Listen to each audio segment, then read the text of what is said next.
Welcome to Lesson 2 Piano Tutorial. I'm going to go through the assignment with you so that you're clear about what the children are expected to do every day at home. I hope that you watched last week's YouTube tutorial of the homework assignment. It helped you set up your home space to make sure your piano is inviting and open, that you have the right bench, that it's at the right height, that sort of thing. And these are important things to set up this week as well. The piano needs to be out and open and ready to play, not put away or put into a room where you're not there. It should be a social event, a family event, and it should be in a spot where they pass it often so that they can just sit down and play, especially right now. All those little plays all add up. So that's what I mean by having your home set up. Also, it needs to be at the right height, and if you're not sure about that, we'll talk about that in class. So the first thing it says is Deb Kahora and Stars Shining, and if you were in class, last week you got the Deb Kahora card, and now you've gotten a Stars Shining card, and you've also gotten a Listen for Bells card. So here's the Deb Kahora and Stars Shining card. And they should be left on the piano, not in their card file, because they're useless in there. We want to put them onto their pianos, and every time they pass, they're not just passing a piano, they're passing a piano that's saying, play these pieces when you pass. So when they are playing them, the first thing they're going to do is they're going to put their hand into that D position that looks like this. Their thumb is on D, their pinky has on A. We're calling those do and so. They know that the name of this note is D. They've been playing around and they've been finding this sound by ear, but they're pretty clear now that this sound has to have these three white keys in between when they're in D position. All right, so, and they're going to play them gently. And that's hard for them to do.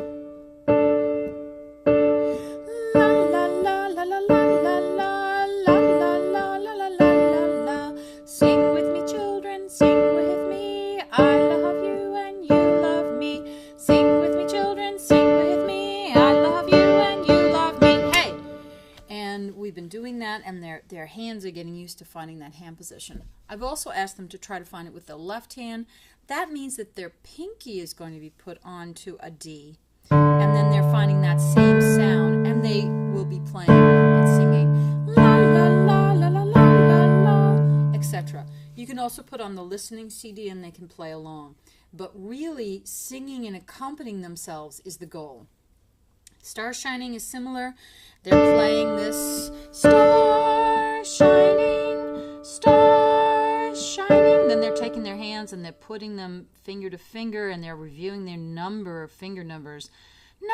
Number 1, number 2, number 3, number 4, number 5. Then they need time to go find their hand position again, and that's a valuable skill. Stars shining by and by, by and by. Oh yes, by and by. And that's it. So as you notice, it doesn't take a long time. So I can't ask them to practice 20 minutes a day. It might only be 2 minutes. All right, then they have Listen for Bells. They got the card. If you can't find it, you could always put it on a piece of index. This piece is found on the practice CD or your digital download. If I'm hoping by now that you have registered and you've downloaded them and you've put it onto a listening device, it needs to be next to the piano. It can't be something that they can't access quickly because then they won't use it. So if you have a CD player, put it on the piano. If you have a device, set it up so that they can easily access it. This is on the listening CD as well. The listening CD is an arrangement and it's you can enjoy listening to it. The practice CD is very special. It reminds the student what pieces are that they are playing, and it reminds them about patterns that are in the piece. Now I put mine on iTunes or whatever, so I'm just letting it warm up. In the meantime, they should be, again, putting their hand down, and they learned a new warm-up this week. And it includes this new sound, which we call do, mi, so. And they're finding that sound. Do, mi, so.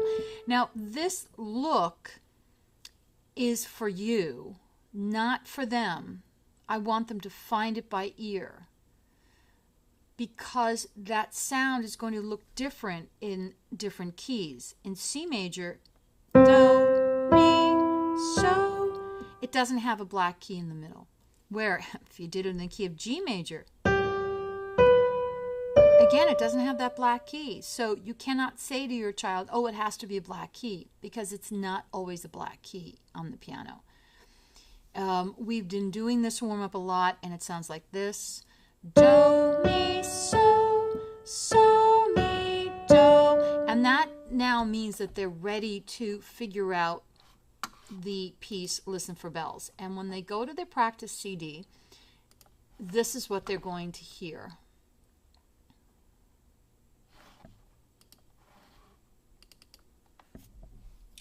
Listen to Bells in D major position.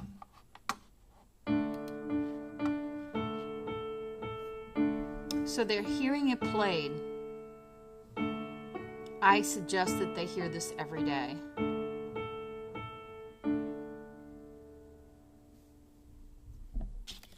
Do, do, do, so, so, so. Do, do, do, so, so, so. Do, do, do, so, so, so.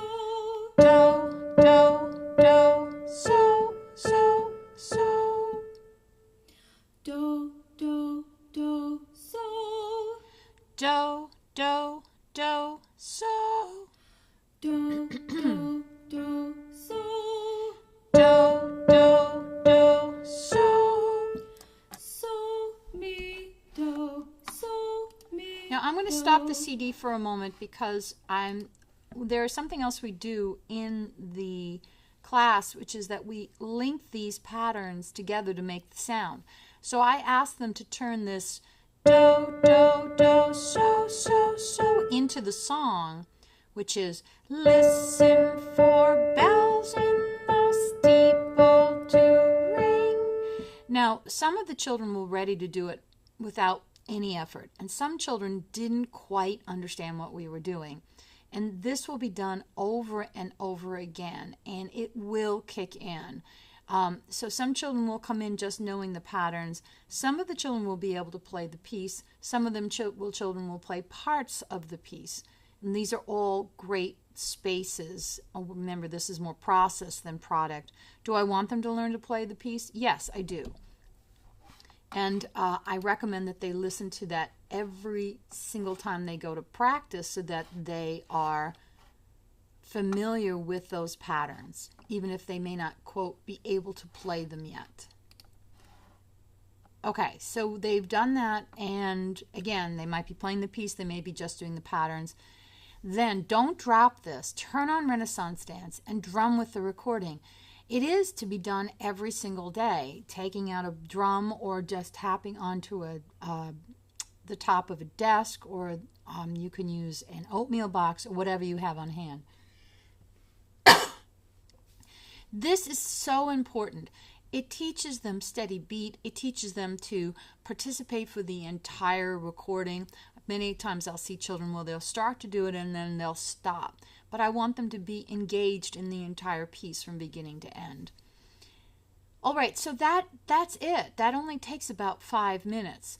Now, they also have a writing assignment, and each week I'm going to be asking them, did they complete it? And they're going to mark it off on the page, on the poster that we have on the wall, and I'm going to share that with the other parents who did it and who did not. I want them to be accountable for the homework that they're expected to do, and it's 7 days, so they are going to forget, and they're going to need your help to say, did you complete that writing that's in the homework? Let's go check our writing assignment. And this one, it's page 14 and 15. They're circling do, mi, so, and they're finding these patterns all over their keyboards. All right? Finally, they go to the bottom of their assignment sheet, and it says, I went to the piano at least 5 days this week, and I played all my pieces each time I went. And they're circling or they're putting a check, and I'm looking for 5 checks or 5 circles. And again, they're going to make a note of that in class. Not 4 days, not 1 day, but 5 days. So we're looking for accountability and we're looking for consistency. And those are important skills that they're learning in this program. So that is all of lesson 2, and I hope that they have fun this week at the piano, and we'll see you at the next lesson.